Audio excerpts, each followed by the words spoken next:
We provide you the platform to turn your dreams into reality. Give wings to your aspirations with KR Mangalam University. वो नीला drum याद है आपको, जिसमें एक प्रेमी जोड़े ने लाश को सीमेंट में लपेट कर छुपा दिया था। उस हत्याकांड से सब दहल गए थे, लेकिन कोई था जो उस हत्याकांड से प्रेरणा ले रहा था। छत्तीसगढ़ की राजधानी रायपुर में एक भयानक हत्याकांड ने सबको हिला कर रख दिया। इंद्रप्रस्थ कॉलोनी में एक ट्रंक में सूटकेस मिला और उसमें थी एक लाश, जिसे सीमेंट में लपेट कर छिपाया गया था। इस सनसनीखेज मामले की गुत्थी रायपुर पुलिस ने सुलझा ली है और इसके तार जुड़े हैं दिल्ली तक। लेकिन कैसे, वो जानने के लिए वीडियो एंड तक जरूर देखें। आपको बता दें कि इस हादसे का शिकार हुआ है जिसका नाम है किशोर पैकरा, जो रायपुर के हांडीपारा का रहने वाला था। किशोर शारीरिक रूप से अक्षम था और व्हीलचेयर पर चलता था। वो अकेले रहता था और उसका भरोसा था अपने परिचित वकील अंकित उपाध्याय पर।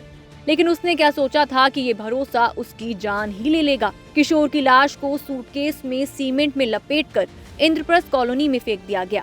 उसकी गर्दन धारदार हथियार से काटी गई और शरीर को सूटकेस में ठूसने के लिए मोड़ा भी गया। ये वारदात इतनी भयानक थी कि सुनकर ही किसी का भी दिल कांप जाए। लेकिन ऐसी भी क्या दुश्मनी थी जो अंकित ने इतनी बेरहमी से उसका कत्ल किया। दरअसल ये सारा मामला पैसे और लालच की जड़ से शुरू हुआ। किशोर ने अपनी मोहंदी गांव की जमीन बेचने का फैसला किया। उसने इस काम के लिए वकील अंकित उपाध्याय की मदद ली। अंकित ने जमीन का सौदा 50 लाख रुपए में किया, लेकिन किशोर को बताया कि जमीन सिर्फ 30 लाख में बिकी। किशोर को बाद में सच पता चला और उसने अंकित से बाकी के 20 लाख में से कम 10 लाख रुपए की मांग की। लेकिन अंकित और उसकी पत्नी शिवानी शर्मा को ये बात नागवार गुजरी। दोनों ने मिलकर किशोर को रास्ते से हटाने की ठान ली। अंकित और शिवानी ने इस हत्या की पूरी प्लानिंग की। उन्होंने 2 अन्य लोगों के साथ मिलकर किशोर की हत्या कर दी। हत्या के बाद उन्होंने लाश को एक सूटकेस में डाला, सीमेंट से पैक किया और फिर एक स्टील के ट्रंक में रखकर इंद्रप्रस्थ कॉलोनी में फेंक दिया। इतना ही नहीं, उन्होंने अपनी गाड़ी की नंबर प्लेट तक बदल दी ताकि कोई शक न करे। लेकिन अपराध कितना भी चालाकी से किया जाए, सच सामने आ ही जाता है। रायपुर पुलिस ने इस मामले को सुलझाने के लिए दिन रात मेहनत की। सबसे पहले इंद्रप्रस्थ कॉलोनी के सीसीटीवी फुटेज में एक कार दिखी, जिसमें 2 लोग ट्रंक को उतार रहे थे और पीछे एक महिला स्कूटी पर थी। वो महिला थी शिवानी शर्मा। ट्रंक पर हब्बू भाई की मार्किंग थी, जिसके आधार पर पुलिस गोल बाजार की शब्बीर स्टील ट्रंक फैक्ट्री पहुंची। दुकानदार ने बताया कि कुछ दिन पहले एक पुरुष और महिला ट्रंक खरीदने आए थे। पुलिस को पता चला कि अंकित और शिवानी हत्या के बाद फ्लाइट से दिल्ली भाग गए थे। रायपुर पुलिस ने दिल्ली पुलिस और CISF की मदद से दोनों को दिल्ली एयरपोर्ट से गिरफ्तार कर लिया। आइए रायपुर SP लाल उमेन सिंह ने इस पूरे हत्याकांड के बारे में क्या-क्या बताया है वो जानते हैं। इंद्रप्रस्थ कॉलोनी के पीछे कल एक ट्रंक के अंदर में डेड बॉडी बरामद हुई थी।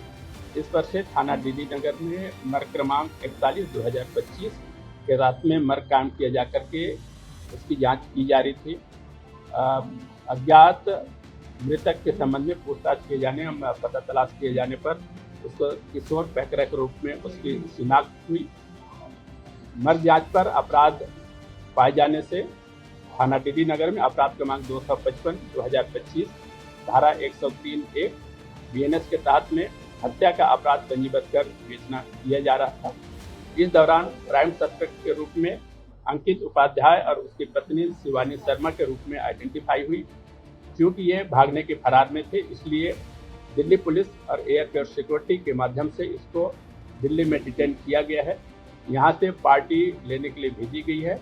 पार्टी के द्वारा जैसे ही लेकर के रायपुर आया जाएगा, उसमें विस्तृत पूछताछ किया जा करके इसका विस्तृत खुलासा किया जाएगा।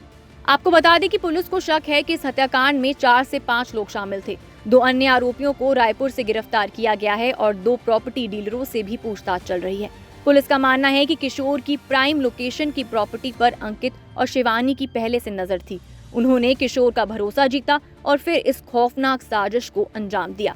यह हादसा हमें सिखाता है कि हमें अपने आसपास के लोगों पर आंख मूंद कर भरोसा नहीं करना चाहिए। अगर आप भी किसी पर आंख मूंद कर भरोसा करते हैं तो रुकिए और सोचिए, क्या आपका भरोसा सही है?